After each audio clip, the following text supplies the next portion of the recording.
ಮಾನ್ಯ ಜಿಲ್ಲಾಧಿಕಾರಿಗಳಿಗೆ, ಪೊಲೀಸ್ ವರಿಷ್ಠಾಧಿಕಾರಿಗಳಿಗೆ, ಇಲ್ಲಿ ಬರುವಂಥ ಎಲ್ಲ ಜಿಲ್ಲಾ ಮಟ್ಟ ತಾಲೂಕು ಮಟ್ಟದ ಅಧಿಕಾರಿಗಳೇ ಮತ್ತು ಬೇರೆ ಬೇರೆ ಶಾಲೆಗಳಿಂದ ಬರುವಂಥ ಎಲ್ಲ ಮಕ್ಕಳಿಗೆ ಇವತ್ತು ಕಾಯಕ ದೇವೋ ಭವ ಅಂದರೆ ಯಾರ್ಯಾರು ಕೆಲಸ ಮಾಡ್ತಾ ಇದ್ದಾರೆ ಅವರು ದೇವರು ಈ ವಿಷಯ ಇಟ್ಕೊಂಡು ಈಗಾಗಲೇ ಡಿ ಸಿ ಸರ್ ಹೇಳಿದ್ದಾರೆ. ಒಂದು ಜಾತ್ರಾ ನಮ್ಮ ಗವಿ ಸಿದ್ದೇಶ್ವರ ಮಠದಿಂದ ಆಯೋಜಿಸಿದ್ದಾರೆ. ನಮ್ಮ ಮನಸ್ಸಿನಲ್ಲಿ ಏನು ಭಾವನೆ ಇರಬೇಕು, ಯಾರು ಕೆಲಸ ಕಡಿಮೆ ಅಥವಾ ದೊಡ್ಡ ಇಲ್ಲ.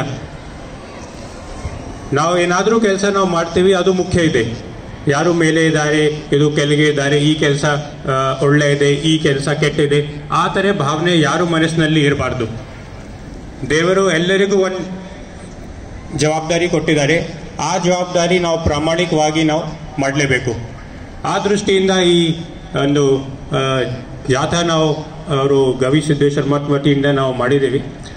ಸೊ ಈ ಭಾವನೆ ಇಟ್ಕೊಂಡು ನಾವು ಮುಂದೆ ಹೋಗಬೇಕು. ಅದರ ಜೊತೆಗೆ ಇವತ್ತು ರಾಷ್ಟ್ರೀಯ ಹೆಣ್ಮಕ್ಳು ದಿವಸ ಕೂಡ ಇರುತ್ತೆ.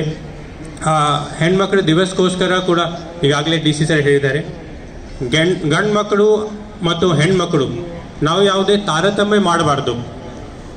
ಹೆಣ್ಮಕ್ಳಿಗೆ ಜಾಸ್ತಿ ಶಿಕ್ಷಣ ಇರಬಹುದು, ಪೌಷ್ಟಿಕತೆ ಇರಬಹುದು, ಅವರು ಈ ವಿಷಯ ಬಗ್ಗೆ ಜಾಸ್ತಿ ಗಮನ ಹರಿಸಬೇಕು. ಆಮೇಲೆ ಮದುವೆ ಲೇಟ್ ಆಗಬಾರ್ದು. ಹೆಣ್ಮಕ್ಳಿಗೆ ಅಟ್ಲೀಸ್ಟ್ ಒಂದು ಡಿಗ್ರಿ ಅವರು ಓದಬೇಕು. ಡಿಗ್ರಿ ಓದಿದರೆ ಮಾತ್ರ ನಮ್ಮ ಏನು ಸಮಾಜಕ್ಕೆ ಬದಲಾವಣೆ ಆಗ್ತದೆ. ಸರಿ, ನೀವು ಒಂದು ಮಾತು ಏನಿದೆ, ಗಂಡು ಮಕ್ಕಳಿಗೆ ಒಂದು ಎಜುಕೇಷನ್ ಕೊಟ್ಟರೆ ಒಬ್ಬರಿಗೆ ಒಂದು ಅಭಿವೃದ್ಧಿ ಆಗ್ತದೆ. ಹೆಣ್ಮಕ್ಳಿಗೆ ಈ ಥರ ಒಂದು ಎಜುಕೇಷನ್ ನಾವು ಕೊಟ್ಟರೆ ಇಡೀ ಕುಟುಂಬಕ್ಕೆ ಒಂದು ಅಭಿವೃದ್ಧಿ ಆಗ್ತದೆ.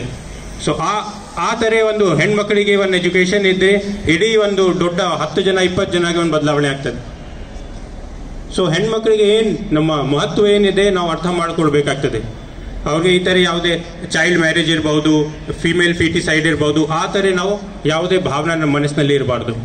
ಆ ದೃಷ್ಟಿಯಿಂದ ನಮ್ಮ ಸರ್ಕಾರ ವತಿಯಿಂದ ಕೂಡ ಸೇವ್ ದ ಗರ್ಲ್ ಚೈಲ್ಡ್, ಬೇಟಿ ಬಚಾओ ಬೇಟಿ ಪಢಾओ ಬಹಳಷ್ಟು ಕಾರ್ಯಕ್ರಮ ನಾವು ಮಾಡ್ತಾ ಇದ್ದೀವಿ. ಸೊ ಈ ವಿಷಯ ಬಗ್ಗೆ ಕೂಡ ನಾವು ಈ ಜಾತ್ರೆ ನಾವು ತಂಡ ರಚನೆ ಮಾಡಿದ್ದೀವಿ ನಮ್ಮ ಸ್ವಾಮೀಜಿ ಅನುಮತಿ ಮೂಲಕ. ಸೊ ಮತ್ತೊಮ್ಮೆ ಈ ಜಾಥಾ ನಮ್ಮ ಗವಿ ಮಠ ಮೂಲಕ ನಾವು ಮಾಡ್ತಾ ಇದ್ದೀವಿ. ಸ್ವಾಮೀಜಿಗೆ ಮತ್ತು ಎಲ್ಲರಿಗೂ ಧನ್ಯವಾದ ಕೊಡ್ತಾ ನನ್ನ ಮಾತು ಮುಗಿಸ್ತೇನೆ.